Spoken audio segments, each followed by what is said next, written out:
नमस्कार साथियों, जय श्री राम। मैं संदीप सोनकर आप सभी का इस वीडियो में स्वागत करता हूँ।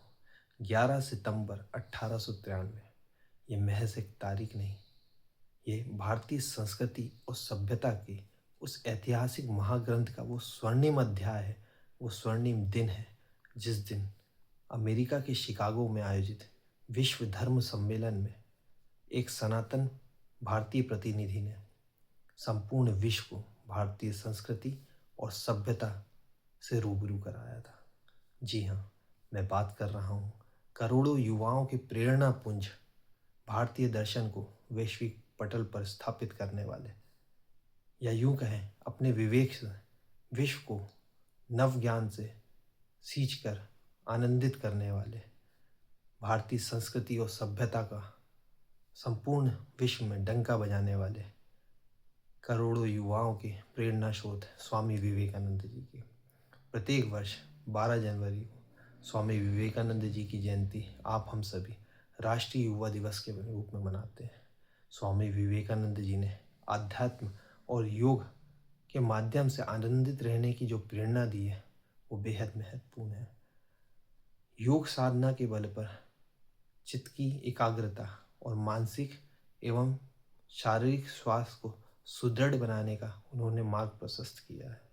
स्वामी विवेकानंद जी ने अमेरिका के शिकागो में आयोजित विश्व धर्म सम्मेलन में अपने उद्बोधन की शुरुआत जिन शब्दों से की थी वो शब्द थे, अमेरिका के मेरे बहनों और भाइयों। ये शब्द अमर हो गए। ये शब्द इतना कुछ कह गए जो बड़े बड़े ग्रंथ भी शायद ही कह पाते। ये शब्द सुनकर उस सभागार में उपस्थित प्रत्येक व्यक्ति अपने स्थान पर खड़े होकर स्वामी जी का अभिवादन करतल ध्वनि के साथ किया।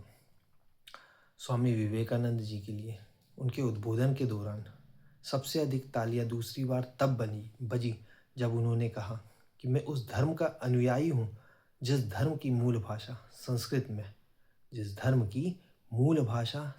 में बहिष्कार जैसा कोई शब्द ही नहीं। स्वामी विवेकानंद जी के भाषण का प्रत्येक वाक्य आज भी लोगों को उस पर विचार करने और उसका विश्लेषण करने के लिए प्रेरित करता है। स्वामी विवेकानंद जी कहते थे, किसी भी राष्ट्र के निर्माण में उस राष्ट्र के युवाओं की बहुत ही अहम भूमिका होती है। उनका मानना था, जब भी कोई देश आगे बढ़ता है, जब भी कोई देश नई ऊंचाइयों को छूता है, तो उन ऊंचाइयों का प्रतिनिधित्व कोई युवा ही करता है।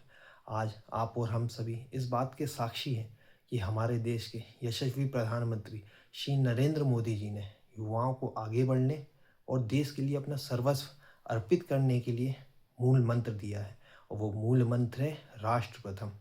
यदि आप और हम सभी 2047 तक भारत को विकसित राष्ट्र बनाना चाहते हैं, तो आपको, हमें और इस देश के युवाओं को अपनी जिम्मेदारी समझना होगा, उन्हें आगे आना होगा और अपना दायित्व पूर्ण निष्ठा, लगन और ईमानदारी से निभाना होगा।